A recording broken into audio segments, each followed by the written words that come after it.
जय श्री गणेश दोस्तों। हमारी आज की कहानी का नाम है मेकअप। कहानी अच्छी लगे तो प्लीज चैनल को सब्सक्राइब कर दीजिएगा। अब शुरू करते हैं कहानी।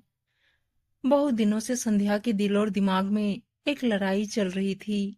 अजय को छोड़ती है तो बच्चों का क्या होगा, कैसे अकेले परवरिश कर पाएगी, कैसे समाज में अपने को सुरक्षित रख पाएगी। कई प्रश्नों के जाल में उलझी संध्या को चैन नहीं मिल रहा। करवटें बदलते रात गुजरी। सुबह फिर काम की आपाधापी में वो सब भूल गई। बच्चे स्कूल चले गए। अजय ने फिर हमेशा की तरह उसे सॉरी बोला। ऑफिस चला गया। बाल संवारते जैसे ही उसकी निगाह शीशे में पड़ी, संध्या का मन करहा उठा।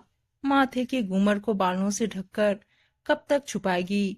हर रात अजय पीकर आता और संध्या के साथ मारपीट करता। कल तो उसने जोर से धक्का दिया जिससे संध्या दीवार से टकरा गई थी। सास भी देखती पर अपने बेटे को कुछ नहीं कहती। वो औरत होकर भी औरत का दर्द महसूस नहीं कर पाती। बच्चे सहम कर कमरे में बंद हो जाते। अजय हीन भावना से ग्रस्त था। वो उन लोगों में से था जो औरत की तरक्की को बर्दाश्त नहीं कर पाते। अजय संध्या को मार पीट कर मजाक उड़ाकर अपने अहम को संतुष्ट करता। बाहर वालों के सामने संध्या को बेवकूफ कह बेइज्जत करता रहता। संध्या प्रतिवाद करना चाहती पर छोटे बच्चों के सहमे चेहरे उसे प्रतिकार करने से रोक देते। सारे काम खत्म कर ऑफिस जाते हुए एक बार फिर बालों की लट घुमाकर घूमर को छुपाया पर अपने जख्मी शरीर और को छुपाया पर अपने जख्मी शरीर और मन का मेकअप कर करके संध्या अब थक चुकी थी। ऑफिस में मेघा ने उसे माथे पर लट सजाए देख इतना ही बोली, आज फिर तुम उससे ज्यादा बड़े पद पर हो, ज्यादा कमाती हो, फिर क्यों सहती हो सब कुछ। जिस इंसान को तुमसे प्यार नहीं जानवरों की तरह मारता है, क्यों रहती हो उसके साथ।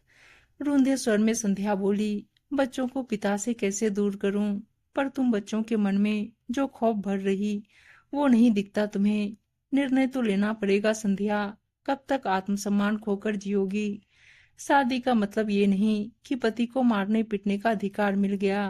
पति पत्नी दोनों दाम्पत्य रथ के दो पहिए हैं। एक भी असंतुलित होता तो गाड़ी आगे नहीं चलती। संध्या, जब तक तू प्रतिवाद नहीं करेगी तुझे तेरी जगह कोई नहीं दिला पाएगा। जो खुद अपनी मदद करता है उसकी ईश्वर भी मदद करता है। इतना कहकर मेघा अपने केबिन में चली गई। थकी हारी संध्या घर लौटी तो अलग नजारा था। बेटी के माथे से खून निकल रहा था। बेटे ने किसी बात पर नाराज हो बहन को जोर से धक्का दे दिया। बेटे को जोर का थप्पड़ लगा। संध्या बेटी को ले अस्पताल भागी। उसकी पट्टी करा घर आई तो अनायास हाथ अपने घूमर पर चला गया। बेटा नाराज बैठा था। संध्या ने उसे बुलाकर बोला, कोई बहन को इस तरह धक्का देता है? पापा भी तो आपको धक्का देते हैं। आप और तनु लड़की हो ना, मैं तो लड़का हूँ, कुछ भी कर सकता हूँ। मैं भी बड़े होकर पापा जैसे अपनी बीवी को मारूंगा।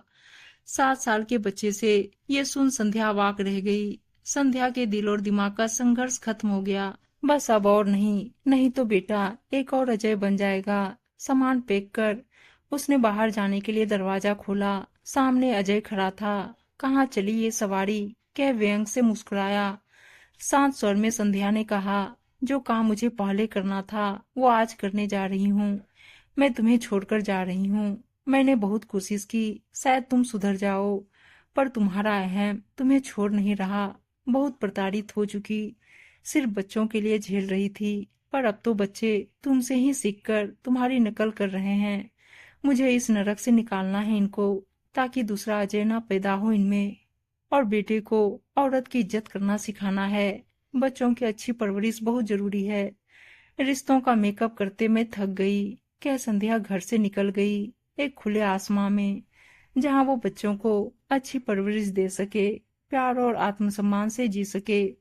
उम्मीद है दोस्तों कहानी अच्छी लगी होगी, और अच्छी अच्छी कहानियां सुनने के लिए चैनल को सब्सक्राइब और वीडियो को लाइक शेयर जरूर कर दीजिएगा। धन्यवाद दोस्तों।